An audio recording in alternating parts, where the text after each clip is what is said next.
और आइए आप शुरू करते हैं खबरों का रोला कोस्टर बिग एंड बोल्ड। नमस्कार, शुभ संध्या, मैं हूं दिनेश गौतम। सबसे पहले उन खबरों की तरफ ले चलता हूं जो खास तौर से फोकस में रहेंगी बिग एंड बोल्ड में। आज हम आपको बताएंगे कि क्या कास्ट फैक्टर के सहारे इंडिया गठबंधन 24 में पीएम मोदी को दे पाएगा टक्कर। डेटा के साथ पूरा विश्लेषण आप देखेंगे। पाकिस्तान की जेल में कैद मोस्ट वांटेड आतंकी हाफिज सईद रो रहा है क्योंकि उसे सामने दिखाई दे रही है वो जो अब तक उसने बांटी है, मौत। पूरी खबर आपको बताएंगे और बात जापान अमेरिका के विनाशक प्लान की भी करेंगे जिसकी वजह से चीन के पास समंदर में घमासान के हालात बन रहे हैं। और क्या आपको भी बैठे बैठे पसीना आ जाता है? तो सावधान हो जाइए। क्यों कह रहे हैं हम ऐसा, ये भी आज बिग एंड बोल्ड में। लेकिन पहले ये खबर देखिए, बिहार के वैशाली से एक हैरान करने वाली तस्वीर सामने आई जहां अवैध शराब के कारोबार से जुड़े लोगों ने आबकारी विभाग की टीम पर हमला कर दिया। आबकारी विभाग की टीम के साथ पुलिस के जवान भी मौजूद थे जिन पर पत्थरों और लाठियों से हमला किया गया। ये टीम उस इलाके में छापा मारने गई थी जहां बड़े पैमाने पर अवैध शराब बनाई जा रही थी।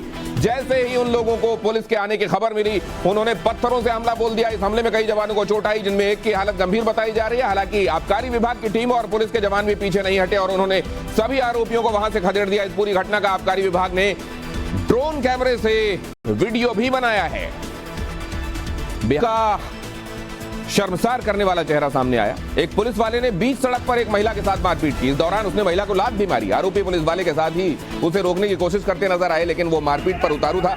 बताया जा रहा है कि महिला और उसका पति ऑटो से जा रहे थे। इस दौरान पुलिस वाले ने ऑटो रोककर उसकी हवा निकाल दी। जब महिला और उसके पति ने विरोध किया तो पुलिस ने पति पत्नी की बीच सड़क पर पिटाई कर दी। और छत्तीसगढ़ के नक्सल प्रभावित बस्तर से सरकारी व्यवस्था की दम तोड़ती तस्वीर सामने आई है। यहां एक बस और ट्रक की टक्कर में 30 लोग जख्मी हो गए लेकिन बुलाने के बाद भी मौके पर सरकारी एम्बुलेंस पहुंची नहीं। हद तो तब हो गई जब मरीजों को जिले के सबसे बड़े सरकारी अस्पताल पहुंचाया गया लेकिन पूरा अस्पताल ही अंधेरे में डूबा नजर आया। किसी तरह मरीजों को भर्ती तो कराया गया लेकिन समस्या ये थी कि इलाज शुरू कैसे किया जाए। इस दौरान अस्पताल के स्टाफ और मौके पर मौजूद लोगों ने मोबाइल की लाइट ऑन की जिसके बाद डॉक्टर्स ने इलाज शुरू किया। हालात ये थे कि मरहम पट्टी से लेकर टांके तक इसी टिमटिमाती रोशनी में लगाए गए। बताया जा रहा है कि 5 दिन पहले जिले के सबसे बड़े अस्पताल में आग लग गई थी जिसे किसी तरह काबू तो कर लिया गया लेकिन अधिकारियों की लापरवाही बेकाबू ही रही क्योंकि ना तो अस्पताल में पिछले 5 दिनों में बिजली की व्यवस्था की गई और ना ही वैकल्पिक व्यवस्था के लिए जनरेटर लगाया गया। अरे इस दौरान उन्होंने कांग्रेस पर जमकर हमला बोला। सबसे पहले आज पीएम मोदी ग्वालियर पहुंचे जहां उन्होंने खुली जीप में रोक किया। इसके बाद विपक्ष पर हमला बोलते हुए कहा कि मध्य प्रदेश का विकास वो लोग नहीं कर सकते जिनके पास नई सोच नहीं है। इनका सिर्फ एक ही काम है, देश से नफरत, भारत की योजनाओं से नफरत। ग्वालियर के बाद राजस्थान के चित्तौड़गढ़ में पीएम मोदी ने बड़ा बयान दे दिया। उन्होंने कहा कि इस चुनाव में सिर्फ कमल ही हमारा चेहरा है, कमल को जिताना है, सरकार बनाना है। कमल के निशान से राजस्थान का भाग्य भी तेज गति से आगे बढ़ाया जाएगा। बिहार की नीतीश सरकार ने आज राज्य की आबादी के जाति और धार्मिक आंकड़े जारी कर दिए। इसके बाद सियासत शुरू हो गई। सियासत की बात आगे करेंगे लेकिन पहले जान लीजिए बिहार के जाति और धार्मिक सर्वे के आंकड़े कहते क्या हैं। असल में ये आंकड़े बताते हैं कि यहाँ पिछड़ा वर्ग यानी ओबीसी 27.12% है, अत्यंत पिछड़ा वर्ग यानी ईबीसी 36.01% है, एससी 19.65%, एसटी 1.68%, जबकि अनारक्षित की आबादी है 15.52%।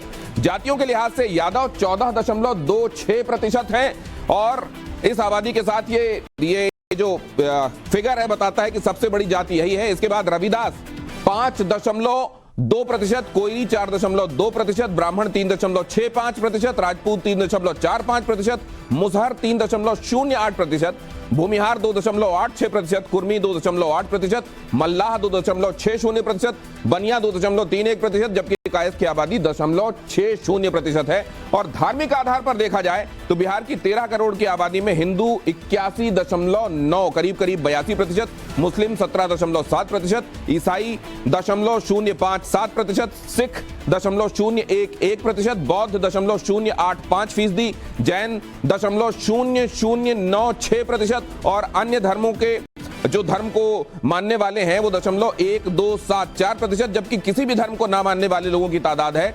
0.0016%।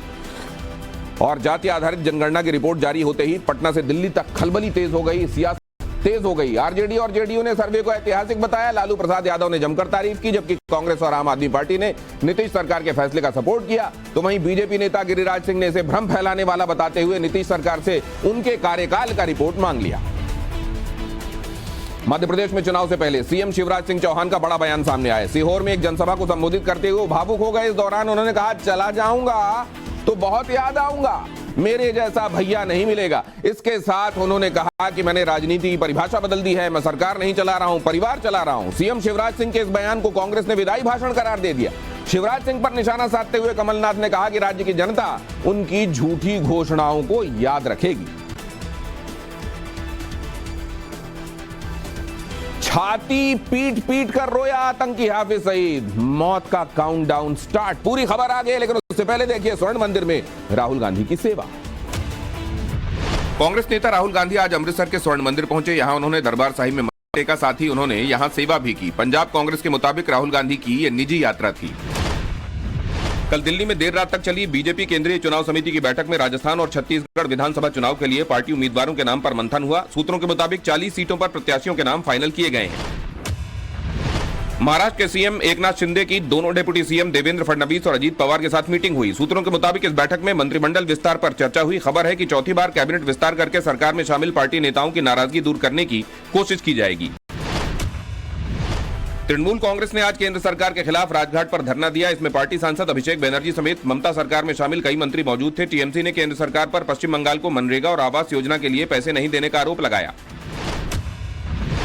कांग्रेस विधायक सुखपाल खेरा की गिरफ्तारी के मामले में पंजाब के राज्यपाल बनवारी लाल पुरोहित ने डीजीपी से रिपोर्ट तलब की है। शुक्रवार को कांग्रेस नेताओं ने गवर्नर से मुलाकात कर खेरा की गिरफ्तारी को गैरकानूनी बताते हुए मामले में हस्तक्षेप की मांग की थी।